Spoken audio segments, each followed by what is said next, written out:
Good morning, Mike. How are you, bud? Hey, Sully, how are you? Yeah, I don't know if you got a chance to listen in the last 20 minutes or so, but what an incredible story. Jacob Values and his dad, Gene, were in here, and I know you've covered most of his career. Talk a little bit about him, and it's so great when you see a young man who does all the right things, gets good grades, works his tail off, and ends up with a college scholarship. He's getting a full ride to Claflin University Division II down in Orangeburg, South Carolina. I mean, that's what, as a high school sports reporter like yourself and me, that's you can't do better than those kind of stories. Yeah, I think too that Jacob is the type of player that he's only going to get better. I don't think we've seen the best of him this year. I mean, or the best of him yet. I remember him this year having a great game in the Battle by the Bay.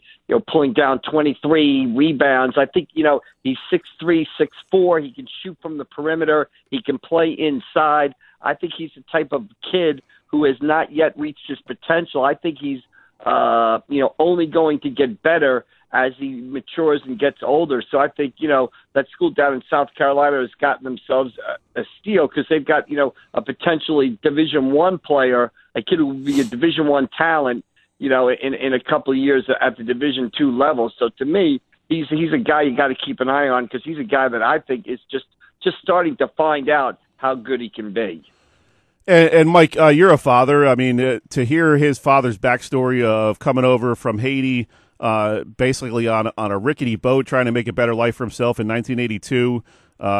His wife gets deported back to Haiti when Jacob was just 5 years old, and so Jacob basically spent most of his life without his mom, and just all that. I mean, that was an incredible segment, and had nothing to do with me. Obviously, it was obviously the subjects of the interview, but when you get people like that opening up about their lives, I think it can make a lot of impact for everybody listening out there, all the high school athletes and coaches and fans, to just say, hey, if you get a sliver of opportunity and take advantage of it, there's a lot you can do. Well, and also, speaks to Jacob's, will, and that's why I think he's going to keep getting better because he's already handled, or overcome some adversity in his life and fought through it. So he has that temperament, that sort of mentality of sort of how to handle those situations. So, that's another reason why, in addition to, just finding himself physically, he's tall, he's lanky. I think he's going to go there, put on weight, get stronger, bigger, faster. I think you also look at the mental side of the thing, what he's been able to overcome. And I think he's a kid that, is going to appreciate the opportunity that he has and go down there and absolutely make the most of it. We're talking with Mike McGarry from the Press of Atlantic City. And, Mike, how's your bracket doing, buddy? A little bit shaky after the North Carolina loss last night. In fact, I just looked at it. I've got 6 of the final 8 teams, but I had North Carolina winning it all. And last night they get bounced out of the tournament. So I guess my bracket is busted at this point. So, Mike, let's turn our attention a little bit real quick here to high school baseball. Opening day is on Monday, assuming there's not a ton of rain on Sunday. But, man, these players and teams are all itching to get at it. A lot of teams have gone down to either Florida or South Carolina to get some preseason in. I think Apsagami's actually still down there. They're coming back this weekend. But all these teams around here doing everything they can to get ready. It should. I mean, on paper, it looks to be an incredible high school baseball season. You have so much talent here, all kind of Division I, Division II, Division III players that will be going on to the next level next year, and a couple teams in the state's top 20 preseason poll. I mean, you got to be excited to get out there and feel some sunshine on your face and see all these great high school baseball teams. Yeah, a couple things about the Cape Atlantic League high school baseball season. We'll have our baseball preview probably online tomorrow and in the paper on Monday. And when I was putting together the capsules on the team, I was struck by one thing that you just said. It's amazing how many kids have committed to Division I colleges. It really is, stunning. It seems like just about every team has one kid at least that's committed to play Division I baseball on a partial scholarship or a full scholarship. So I think that speaks to the talent in the area. The other thing that sort of hit me right away is you're not going to be able to ease into the high school baseball season Cape Atlantic League-wise. There's a lot of big games opening week that'll define the season. So, you're going to have to hit the ground running. You got, Holy Spirit at Millville on Monday, St. Augustine at Ocean City on Tuesday, Ocean City and Mainland play on Thursday, and then, Egg Harbor Township and St. Augustine, face off on Friday. So I think, for the first week of the season, you've got, those 4 or 5 games right there that'll help define those team seasons and really, set those teams on a path early in the year. So, teams have got to be ready to play, come opening day, because there's some big games next week. Yeah, no starting out with 4 or 5 cupcakes and building up a 5-0 record. I mean, some of these teams are getting dropped right into the frying pan. Well, you look at St. Augustine. I mean, everybody, looked at them as, the defending state non-public 8 champions, probably the number 1 team in South Jersey preseason. Well, they've got Ocean City on Tuesday, Egg Harbor Township on Friday, and I think they play Toms River North, which is a traditional, Ocean County State Group 4 power on Saturday. I mean, they've, so nobody, Ocean City mainland, that'll determine, the winner of that game on Thursday probably, takes a step towards the National Division Championship and a Diamond Classic berth. So these teams have got to be ready, because there's some big games right off the bat. Talk with Mike McGarry from the Press of Atlantic City. And Mike, going through your preseason stuff, I know it's hard to tell just on the information you get from coaches, but based on last year, who are you looking forward to kind of make an impact this year? Maybe someone that we don't normally think of as the top tier in the Cape Atlantic League. Are there any teams that bring back a lot of sophomores and juniors from last year? Well, I'll tell you an interesting team that I think, and we'll have a story again online tomorrow and in the Press of Atlantic City on Monday. I think the Pleasantville baseball team. Normally you don't think of baseball in Pleasantville as a team to watch, but they've got a kid over there, Alejandro Rosado, made the Carpenter Cup last year as a sophomore. He's an infielder. I was out there practice yesterday, and he just looks like a baseball player. The way he swings the bat, the way he pivots around second base. He looks like a good, very good baseball player. And Pleasantville's got another kid, a good pitcher, Slater Surrey came back. Grew up in the Atlantic City, Pleasantville area.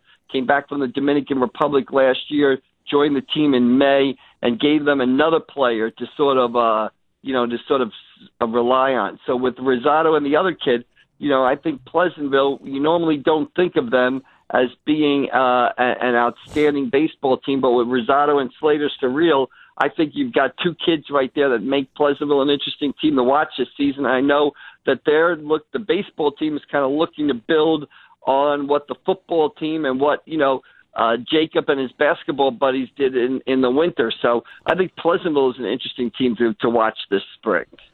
Yeah, Mike, it's really been interesting to see the evolution of that athletic program over the last couple of years in all the sports. They're hiring some younger coaches, Matt Zacharias for baseball. You have Chris Sacco for football. Really, they've kind of invigorated that whole school with the success they're having in certain programs. The track team has been outstanding for years, obviously, but now having a good football team, basketball, the baseball is coming around a little bit. Even some teams that were traditionally had really long losing streaks, like soccer and softball, girls soccer and girls softball, they've gotten a couple wins the last couple of years and are starting to get a little bit excited about just being out there competing. So it's really cool to see what's happening at that school over the span of the last 3 years or so. Yeah, it's a sort of a winning vibe over there, and it started with Chris Sacco and the football program, and then, like you said, the traditional Pleasantville sports. Alan Laws, one of the great track and field programs in the state. They win that state Group 2 outdoor championship, and I say all the time, winning is a skill. I mean, winning is, some teams win because they're just used to winning. Some schools win because they're just used to winning. And you can sort of create that sort of winning vibe and just take the field with confidence and expect good things to happen. And they often do. And I think the Pleasantville baseball program, I think they were 5-13 last year. They're in the United Division this year. They're looking to compete for a division championship, but if they were to finish, 500 or right around 500 or above and make the postseason and have Surreal and Rosado have, big years, that would be a tremendous step forward for the Greyhounds baseball program this spring. And, Mike, another big storyline this year for high school baseball is all the new coaches in the Cape Atlantic League. I mean, you have Sean Coyle over at ACIT, Mike DeChico at Absent Gammy. We talked about Zacharias is a relatively new coach at Pleasantville. I'm sure there's a couple I'm not mentioning, but it's interesting to see this kind of new blood being pumped into the Cape Atlantic League baseball programs. Yeah, that's the other thing I did notice, that there were a lot of first-year or second-year coaches out there on the baseball diamond this year for teams. And I think what's interesting thing is, strikes me is that, I covered a lot of these kids. You mentioned Matt over at Pleasantville. He played for the 2010 St. Augustine team that, I covered. Ed Charlton was a junior on that team. The Hermits are outstanding. The next year they won a state championship. So it's also good to see a lot of kids or a lot of guys coaching, then, going away to college and then coming back to the area and getting back involved in the game. And one of the interesting things that Matt said about the Pleasantville team is, he wasn't sure whether he wanted to be the Pleasantville baseball coach till he walked out to watch a game one day, and he saw Rosado swing in the on-deck circle, and he looked at that kid swing and said, geez, I want to coach that kid. So, yes, I'm going to be the Pleasantville baseball kid because I want to coach that kid. So, pretty good story right there. Talking with Mike McGarry from the Press of Atlantic City. And, Mike, who do you have an inkling about that might surprise some people? I mean, you take a look at a team like Absegami, they've got some pretty good talent back, led by Daggers and some other guys that have some varsity experience. Maybe Middle Township can get rolling a little bit. Do you know any offhand any teams that maybe have a little bit of dark horse in them this year? Well, I think, you hit one right there when you mentioned Absegami. I think Absegami, with Sam Daggers going to Wagner College in that national division, Mike DeChico, his first season as head coach. The Braves, they're an experienced group. Daggers is a 4-year starter. Kevin Snyder is a talented, experienced outfielder. When we think of that national division, we think of, mainland and Ocean City, go right to the forefront. But I think Absegami is going to be a team that is, going to be, you're going to have to reckon with in that division. I think Vineland is an interesting team. Again, when you look in the American division, maybe we think Egg Harbor Township, St. Augustine and Millville right away. But Vineland has one of, South Jersey's top players in shortstop, Irv Bogan, batted .477 last year, 16 stolen bases, 800 slugging percentage, .605 on base. So I think he's, anytime you have a force like that in your lineup, I think he's a guy to watch. And then I think you flip down to the United Division where, Buena Regional, I think they're a South Jersey Group 1, and they're the favorite in that division. Sophomore pitcher Brady Betts, 4-2, 1.97 ERA. He's a guy to keep an eye on this season as a sophomore. I think Holy Spirit is a team to maybe watch in that division. Rider recruit Alex Sakaias, 5-3 last season. Jacob Taylor, junior pitcher. Jimmy Pasquale, the infielder, is committed to Iona. Brandon Castellini is committed to St. John's. So I think, while you're talking a lot about, you hear a lot in the Cape Atlantic League about Egg Harbor, St. Augustine, Mainland, Ocean City, Buena. I think Absegami, Vineland, and Holy Spirit are teams that, you can't ignore going into the season. Mike, you rattled off Irv Bogan's stats. Sounds like a pretty typical year for Sully in the over 30 league, over 35 league. Even though you've lost a step. I don't know about the on-base percentage or the stolen bases. Maybe the average is. I don't know about the slugging percentage, but maybe the on-base I can match. Right. There you go. No, but I'm glad you mentioned Holy Spirit. I was going to get into them a little bit. Jason Downey took over for Steve Normain a couple years ago. Steve's now the athletic director. So they've had a very good coaching pipeline there. And like you said, a lot of good players, pretty solid infield. They have a young catcher who's very good taking over for Matt Rivera. So they lose the biggest bat and player in their lineup from last year, but have a lot of pieces coming back.